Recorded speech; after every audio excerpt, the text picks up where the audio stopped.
Egito, terra de tesouros ocultos, segredos enterrados e perguntas sem resposta.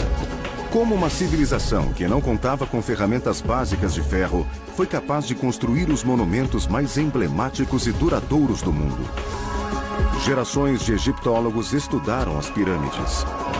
Mas somente agora, munidos de novas técnicas e evidências, os especialistas finalmente revelam a história dos homens que as construíram e os recursos mobilizados. Eles desencadearam uma revolução. Quem construiu as pirâmides? E por quê? Egito revelado. Pirâmides. 7 quilômetros de comprimento é o tamanho mínimo dele. É como um grande labirinto. Quem não souber o caminho nunca vai voltar. O Dr. Zahi Hawass explora uma rede de túneis sob uma montanha de pedra, uma pirâmide. A câmara em seu centro abriga um único sarcófago vazio. A razão para essa estrutura imensa ter sido construída. Esse lindo sarcófago de alabastro é uma das descobertas mais incríveis já feitas dentro das pirâmides. Ele revela a crença religiosa dos egípcios antigos de 5.000 anos atrás. As pirâmides eram construídas para abrigar o corpo de um rei ou rainha. Mas eram mais do que um monumento funerário. Os faraós acreditavam que as pirâmides tinham uma função prática. Elas os conduziriam à vida após a morte. Hoje sabemos que no Egito Antigo a origem da palavra pirâmide é ascender. Então há uma ligação direta entre a forma das pirâmides e a ascensão do faraó ao reino celestial. Existem cerca de 80 pirâmides no Egito. Embora a civilização egípcia tenha existido por 3.000 anos, a maioria delas foi construída durante uma era de prosperidade que durou pouco mais de um século. A maior é a Grande Pirâmide de Quéops, a única das 7 maravilhas do mundo antigo ainda de pé.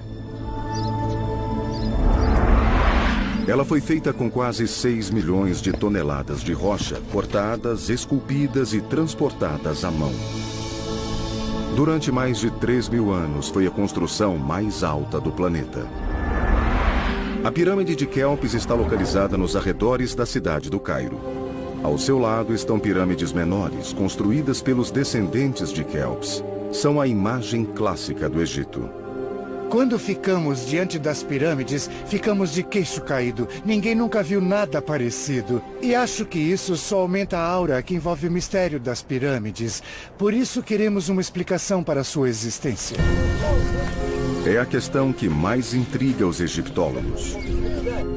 Esta civilização não contava com uma tecnologia de engenharia moderna. Por que então almejou a construção de algo tão monumental? Para descobrir a resposta, os arqueólogos voltaram centenas de anos antes das pirâmides para analisar as primeiras sociedades egípcias. Em algum ponto do primeiro período da história do Egito, existia a crença na vida após a morte, e essa crença era representada pelo fato de os mortos serem enterrados em covas rasas, cavadas no chão. Estes primeiros túmulos eram cobertos com pilhas de pedras e areia. Talvez para proteger os corpos de animais carniceiros. Ao longo do tempo, estes montes funerários assumiram um simbolismo religioso na história egípcia da criação.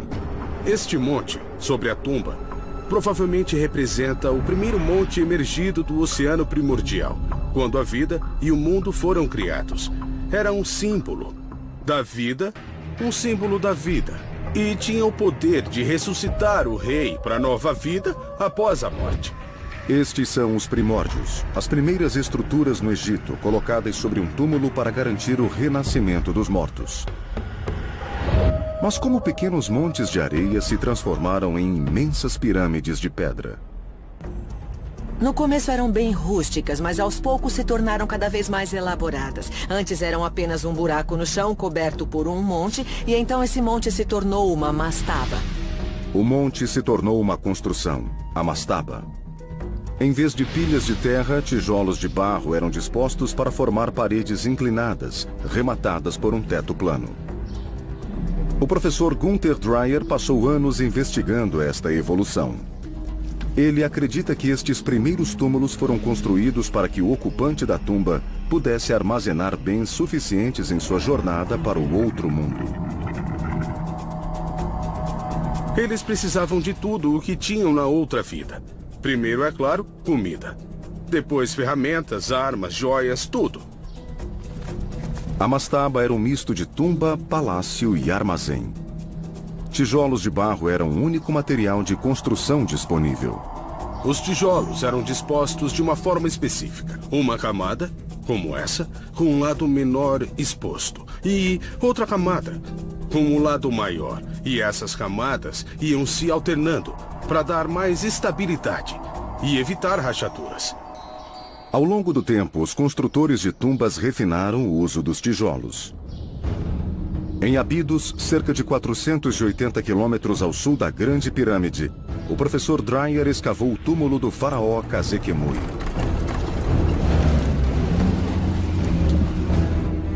A tumba foi novamente enterrada na areia para ser protegida.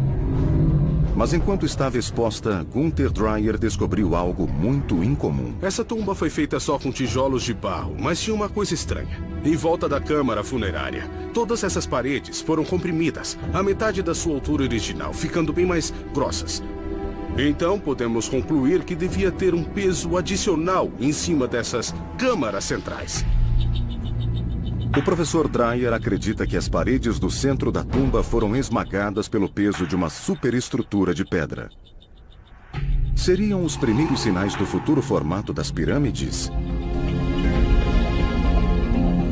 Os especialistas concordam que houve um grande salto na arquitetura das pirâmides por volta de 2630 a.C., quando o faraó Djoser começou a construir sua tumba. Ao analisarmos o desenvolvimento das tumbas reais, é uma evolução gradual, mas elas sempre ficam maiores e mais elaboradas. E acho que Djoser foi quem deu os maiores passos. Djoser iniciou sua tumba como uma grande mastaba, semelhante às construídas por seus antecessores. Djoser decidiu construir uma grande parede de proteção ao redor da tumba. Mas a parede escondia a visão dessa tumba. Então, seu arquiteto criou uma solução bem simples para torná-la visível de novo, que foi construir outro topo em cima do primeiro, outra mastaba sobre ele. Assim surgiram os degraus. Pirâmides de 6 degraus, com mais de 60 metros de altura. As pirâmides de degraus desempenharam um papel importante, não apenas na história do Egito, mas também na história da arquitetura.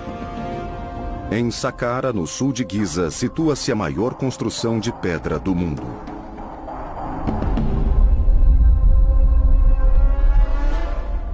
O fato de ainda estar de pé destaca a nítida vantagem da pedra sobre o tijolo de barro.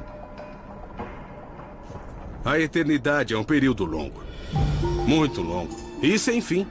Os tijolos de barro não durariam para sempre, mas a pedra é um material mais resistente. A pedra proporcionou aos egípcios uma recompensa valiosa: a eternidade. Os egípcios fizeram de tudo para garantir que as tumbas pudessem durar para sempre. E acho que esse é um dos motivos para que as pirâmides fossem feitas de pedra. Elas são mansões para a eternidade, como as montanhas, como o centro da Terra, feitas para durar para todo o sempre. Parece que os construtores começaram empregando técnicas que conheciam e nas quais confiavam. As pedras usadas aqui eram unidas, como tijolos de barro, com a disposição alternada, que assim as encaixava como os tijolos. Mas este resultado não poderia ser obtido com tijolos de barro. A pirâmide de degraus de Djoser eleva-se a quase 60 metros e esta não é a única inovação. O Dr. Zahi Hawass explora o interior da pirâmide para mostrar o quanto o design evoluiu a partir das primeiras covas simples.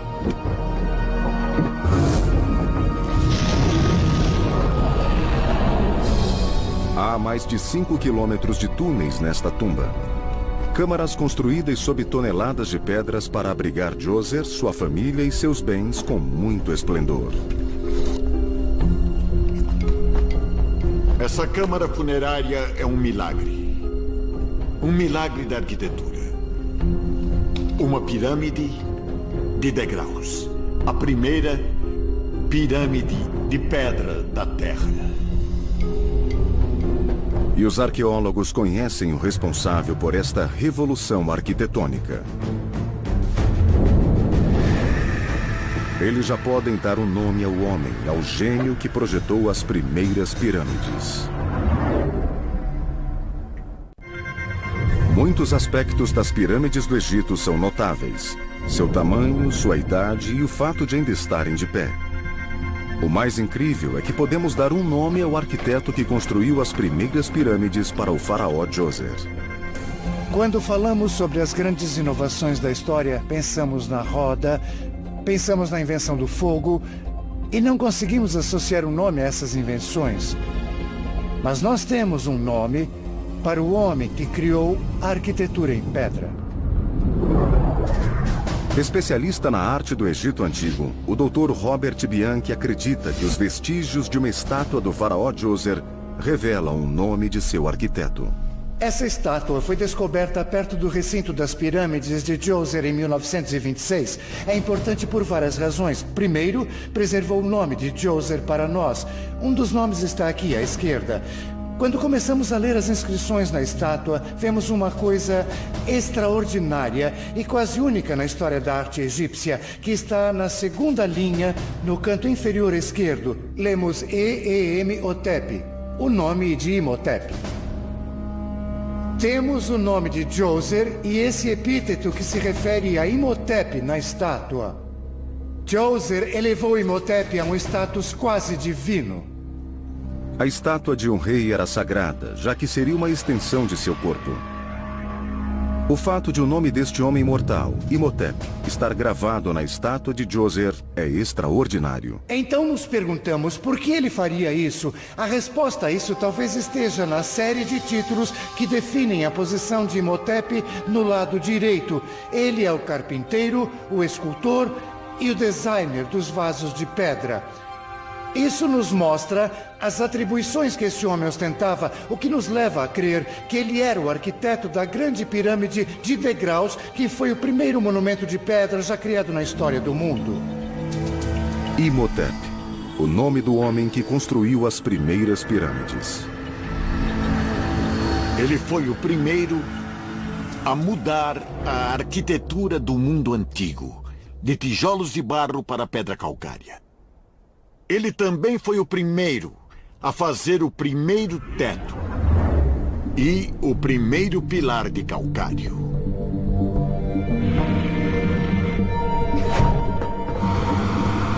O arquiteto especializado em história, Jonathan Foyle, está tentando desvendar o processo mental que teria levado Imhotep a esboçar o projeto das pirâmides. Eu quero entender como esse salto lógico aconteceu. Transformar uma mastabá plana numa grande pirâmide de degraus, o que criou um dos estilos arquitetônicos mais emblemáticos do mundo. Eu quero entender também como as pirâmides evoluíram. Como a mente do criador as concebeu há 4.600 anos. O Dr. Foyle começa com um desenho em escala de grande precisão. Esse é o meu desenho. É a minha visão do desenho original de Imhotep para a pirâmide de Djoser.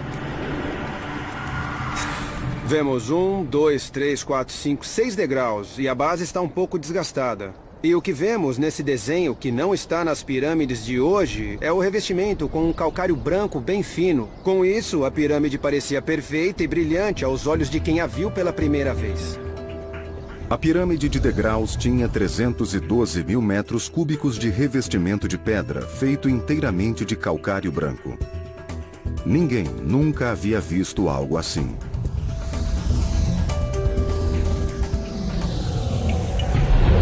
E é evidente que gerações de egípcios reconheceram as façanhas de Imhotep, reverenciando seu nome. Na época, ele até se tornou um deus, uma honra geralmente reservada aos reis. Na era moderna, os arqueólogos começaram a especular sobre o túmulo do próprio Imhotep.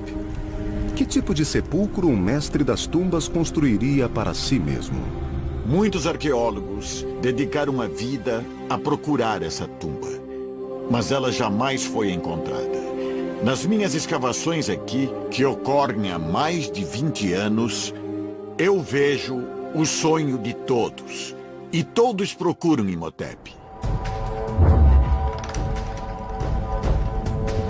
Dizem que a tumba de Imhotep seria comparável à de Tutankhamon. Nenhum vestígio foi encontrado, mas muitos têm certeza de que sabem onde procurar. Acho que a tumba de Imhotep devia ficar perto do complexo da pirâmide de degraus, talvez a sudoeste. Temos que achá-la para descobrir. Mais cedo ou mais tarde, algum arqueólogo de muita sorte ainda vai encontrá-la. Vasculhando os arredores da pirâmide, Campbell Price espera ter esta sorte.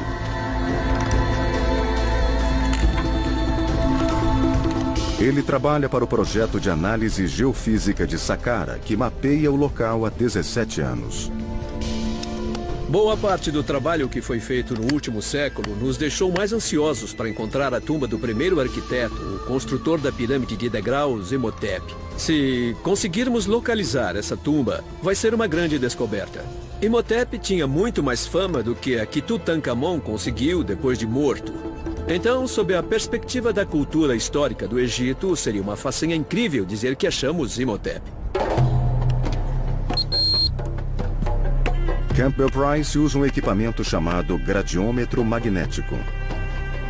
Registrando alterações mínimas no campo magnético do solo, o dispositivo permite identificar os diferentes materiais e estruturas sob a superfície.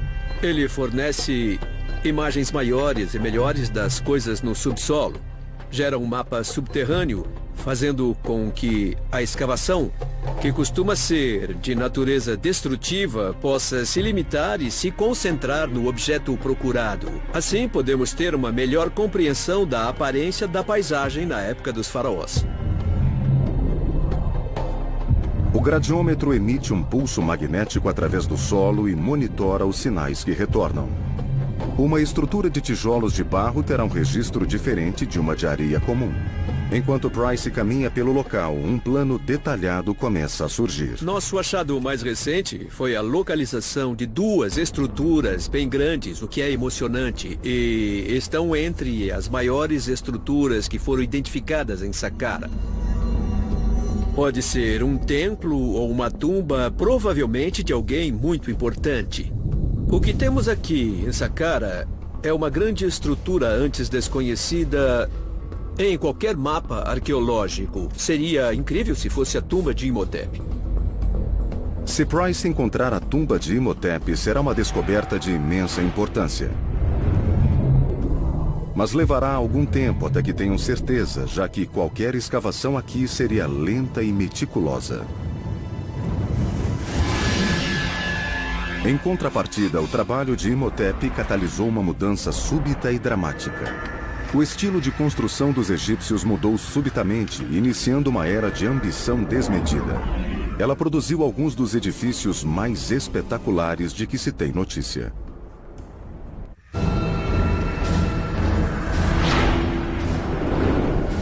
Quando o arquiteto Imhotep construiu uma tumba para seu mestre, o faraó Djoser, criou o primeiro monumento de pedra do mundo.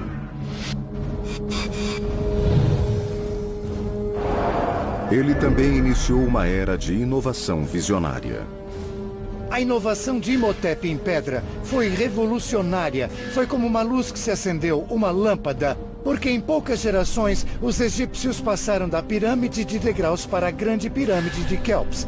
Então não estamos falando de milhares de anos, mas de algumas gerações de faraós e uma mudança de dinastia. Isso foi quase instantâneo. O ritmo das mudanças só aumentou com o faraó Snefru. Snefru talvez seja um dos faraós mais notáveis ao subir ao trono do Egito. Ele abriu o caminho, ele é o pioneiro dos edifícios monumentais. Snefru chegou ao trono 50 anos depois de Djoser e construiu em uma escala extraordinária. Seu nome está ligado não a uma, mas a 3 pirâmides.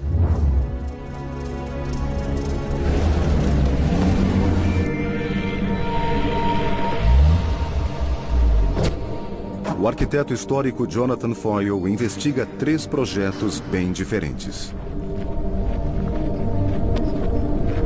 Acredita-se que o primeiro a ser construído está na necrópole de Meidum.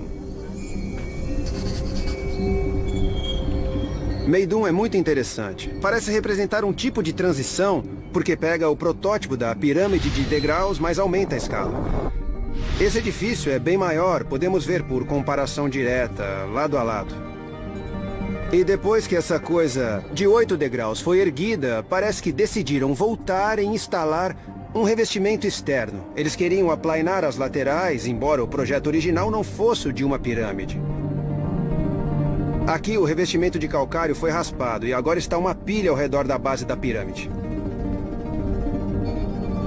Meidum possui um design parecido com o da pirâmide de degraus, mas em uma escala bem maior.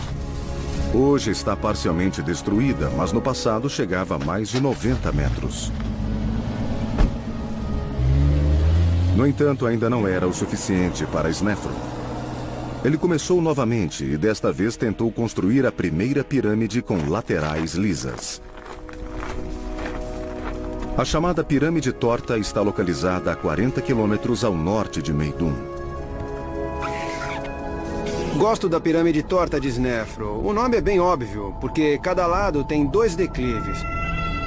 O nível de baixo é mais íngreme do que o de cima. E nós perguntamos, por quê? Parece que a intenção era que fosse a primeira pirâmide com lados iguais.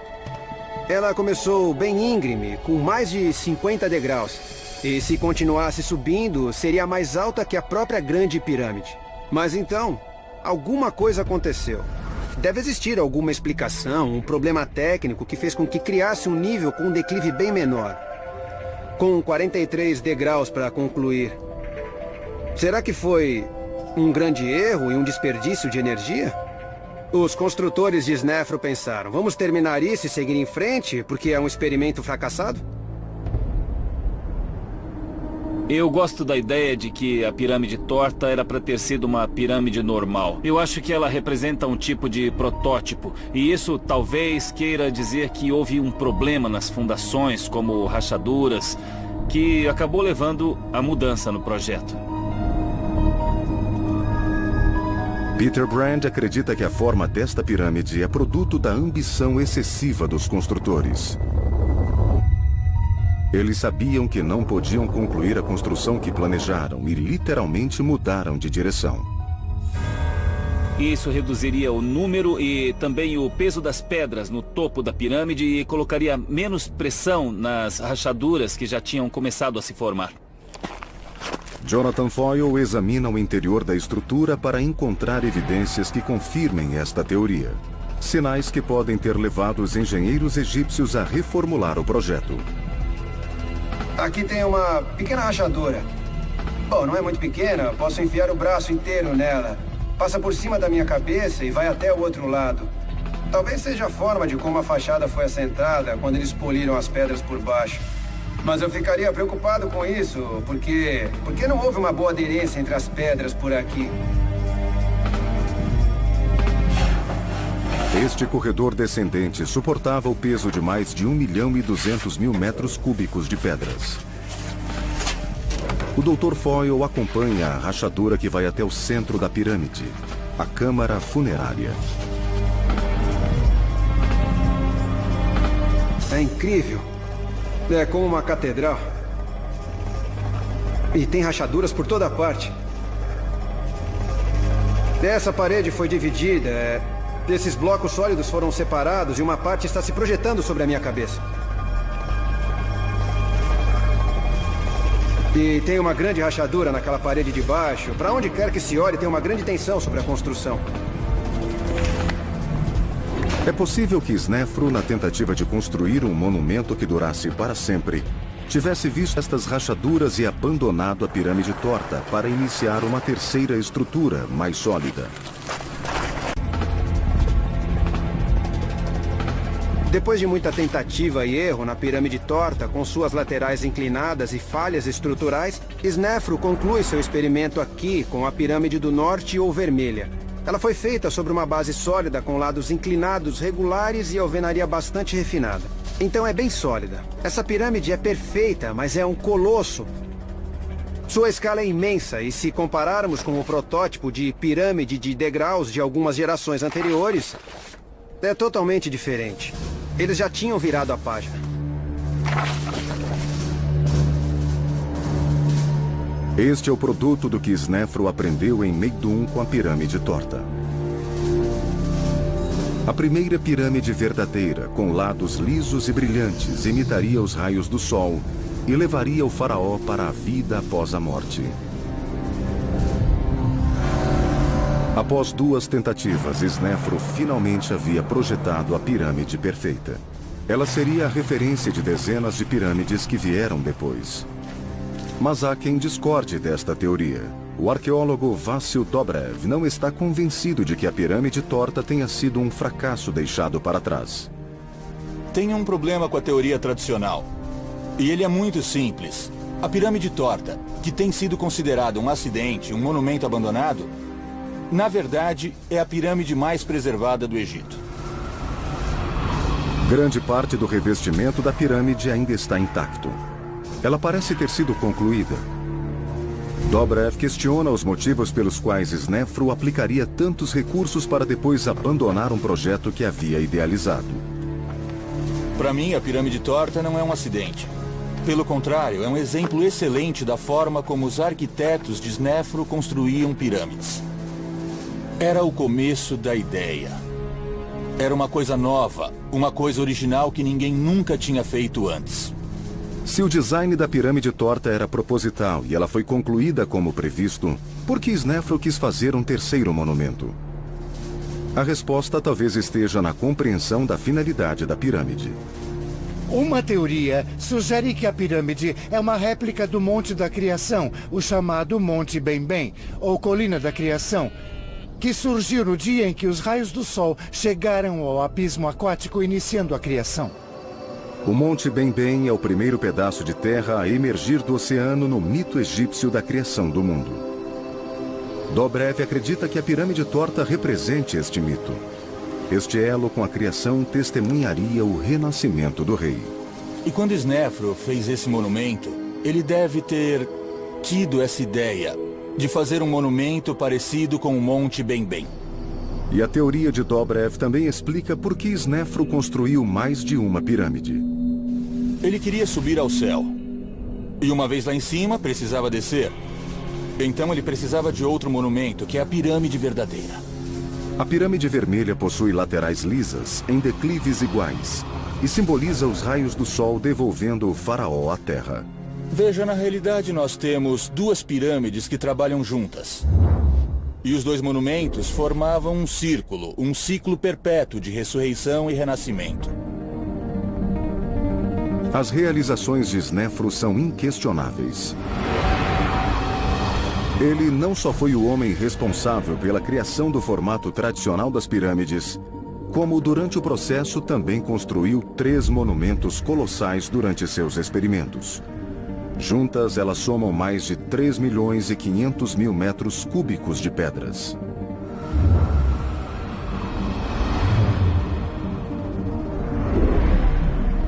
Se pensarmos na quantidade, no volume e no peso de pedras lapidadas para formar as pirâmides de Snefru, nenhum outro rei da história do Egito usou tantas pedras na construção de seus monumentos. Mas as pirâmides de Snefru não seriam lembradas como os maiores feitos da engenharia da civilização egípcia. Elas logo seriam ofuscadas pela maior pirâmide já construída. Um monumento de tamanha precisão que até hoje as pessoas questionam se foi uma façanha de uma antiga civilização. A Grande Pirâmide de Giza.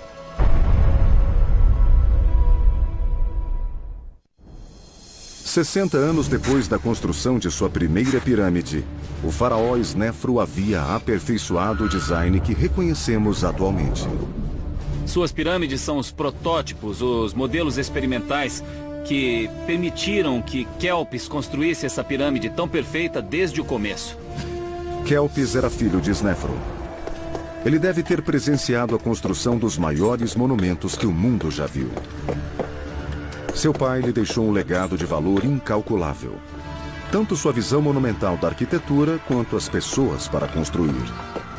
Perto do final do reinado de Snefru, existia um núcleo de trabalhadores altamente capacitados. E isso sugere que Kelpis, quando sucedeu seu pai, acabou contratando os serviços desse núcleo de especialistas para começar a construir a Grande Pirâmide.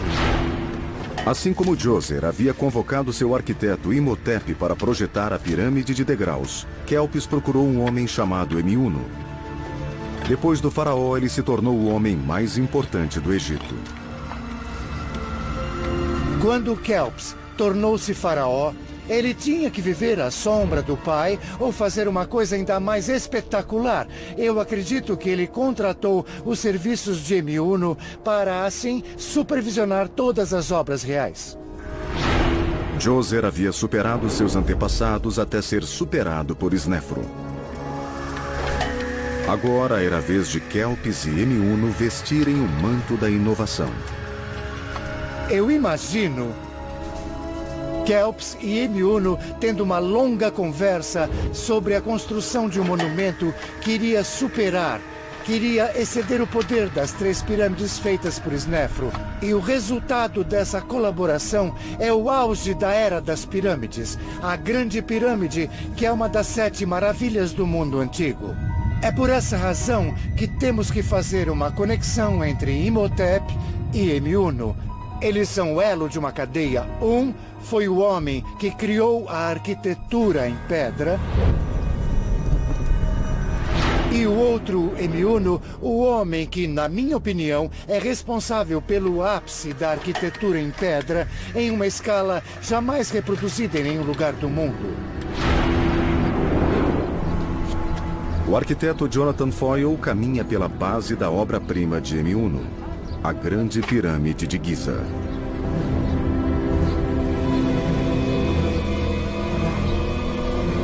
Mas como? É a primeira pergunta que me vem à cabeça. Não dá para ter uma noção do tamanho até chegar bem perto.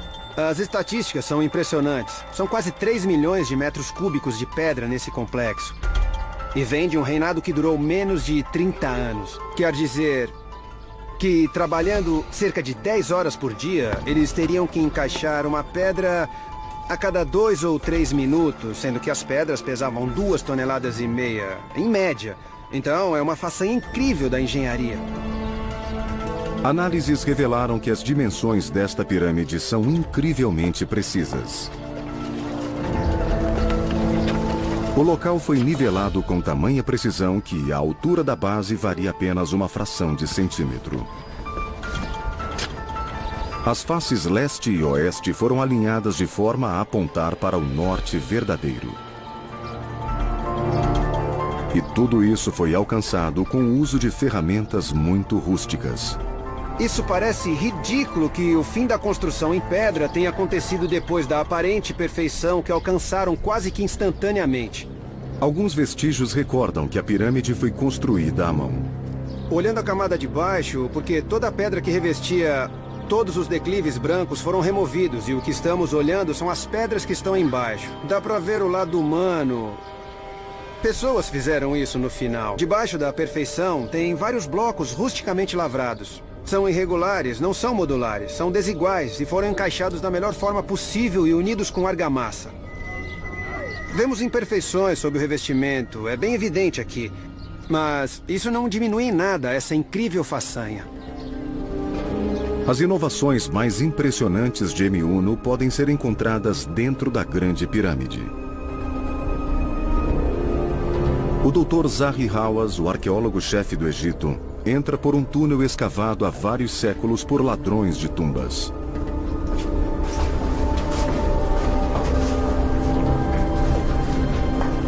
O túnel se encontra com uma passagem estreita, pela qual o corpo de Kelps foi transportado durante a procissão funerária. Ele termina em uma grande galeria, um salão espetacular que leva à câmara funerária.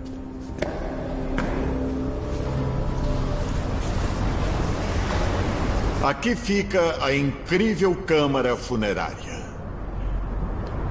Ela é toda feita de granito. Kelps foi enterrado nesse sarcófago. E teve ao redor dele tudo o que precisaria na outra vida. Os blocos sólidos de granito que formam a câmara foram cortados e dispostos com tal perfeição que mesmo depois de 4.500 anos, uma lâmina de barbear não caberia entre as fendas. O granito aqui é uma linha de defesa. Mesmo quando o faraó estava vivo, as tumbas eram roubadas. E a prova disso vem de Eteperes, a mãe de Kelps. A tumba dela foi saqueada. Alguém tão poderoso quanto Kelps foi desafiado por um bando de ladrões que violou a tumba da mãe do faraó. Esse evento chocou o Egito. Chocou o reinado de Kelps. E esse choque, a consequência desse choque é essa enorme massa de granito para proteger a tumba do rei. Em 2528 a.C., os faraós do Egito Antigo haviam construído uma série de pirâmides, cada uma mais perfeita do que a anterior, culminando na maior que o mundo já viu, a Grande Pirâmide de Kelps. Mas o país pagou um preço por esses empreendimentos. As pirâmides praticamente faliram o Egito por causa do imenso esforço despendido para construí-las. Quando Gedefra, filho de Kelps, chegou ao trono, ele precisava encontrar uma nova forma de construir seu próprio túmulo impressionante. Ele escolheu o local de sua pirâmide 8 quilômetros ao norte, em uma colina chamada Abu Roash.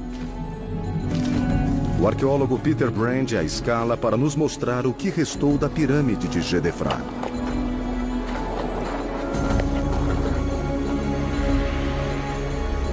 Aqui no Planalto de Abu Roash, podemos ver por que Gedefra escolheu esse lugar maravilhoso para construir sua pirâmide. Ele domina totalmente a paisagem ao redor.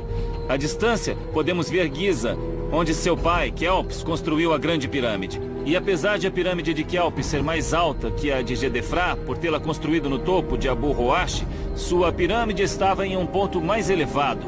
E quando olhamos para baixo, nesta enorme cova esculpida na encosta, vemos o centro da pirâmide. O fato de a pirâmide estar totalmente em ruínas oferece aos arqueólogos uma oportunidade única de investigar o núcleo da estrutura.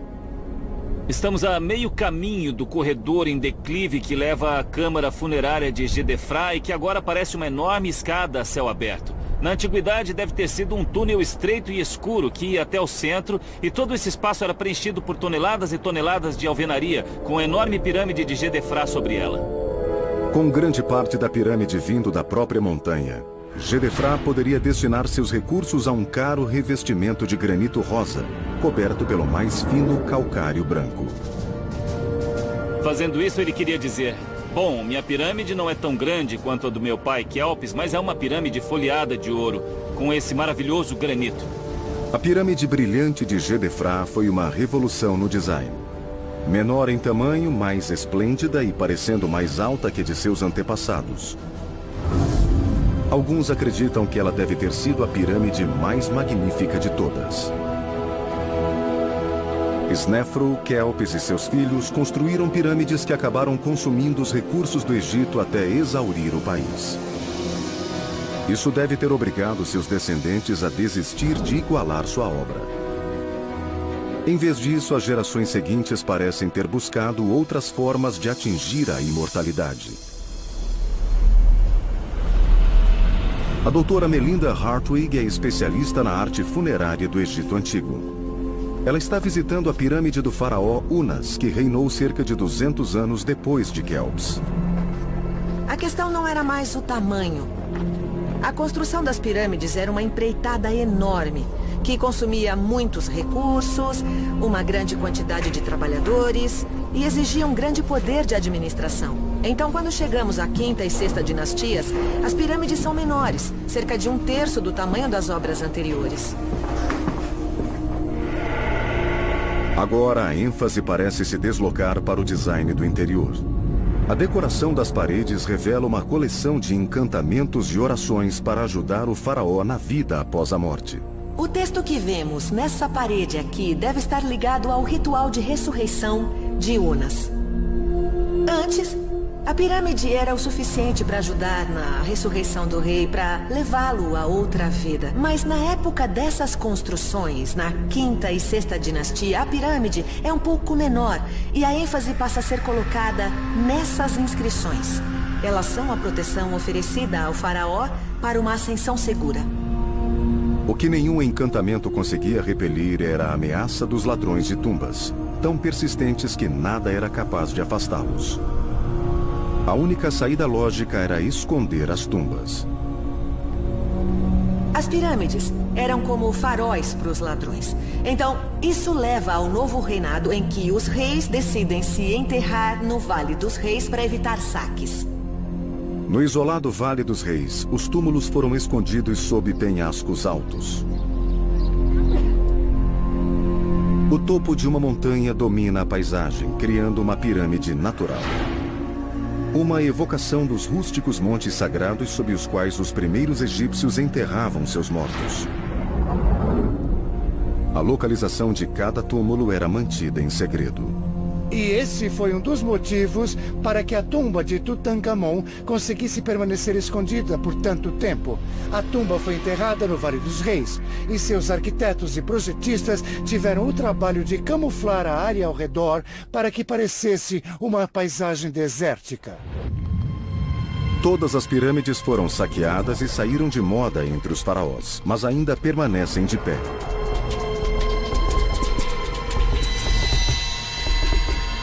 Elas atraem cerca de 10 milhões de pessoas ao Egito todos os anos. As pirâmides deixaram uma impressão duradoura na civilização ocidental. Os fundadores dos Estados Unidos não conseguiram achar um símbolo de maior longevidade e grandeza do que as pirâmides. Por isso se apropriaram dele e o usaram na nota de $1. A origem desse legado de 4.000 anos pode ser atribuída a um homem. Aquele que construiu o primeiro edifício de pedra, o primeiro arquiteto cujo nome conhecemos, Imhotep.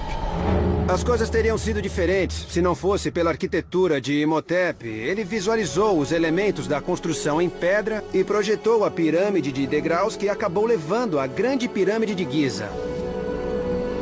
Veja, essa inovação, essa invenção se compara à da roda e à do fogo, porque todos os arranha-céus do mundo, os prédios em que eu e você entramos e saímos todo dia, jamais teriam sido possíveis sem a inovação criada por aquele homem. Imhotep foi um homem de visão pioneira e grande ambição. Mas nem ele poderia prever a marca indelével que deixaria no mundo moderno.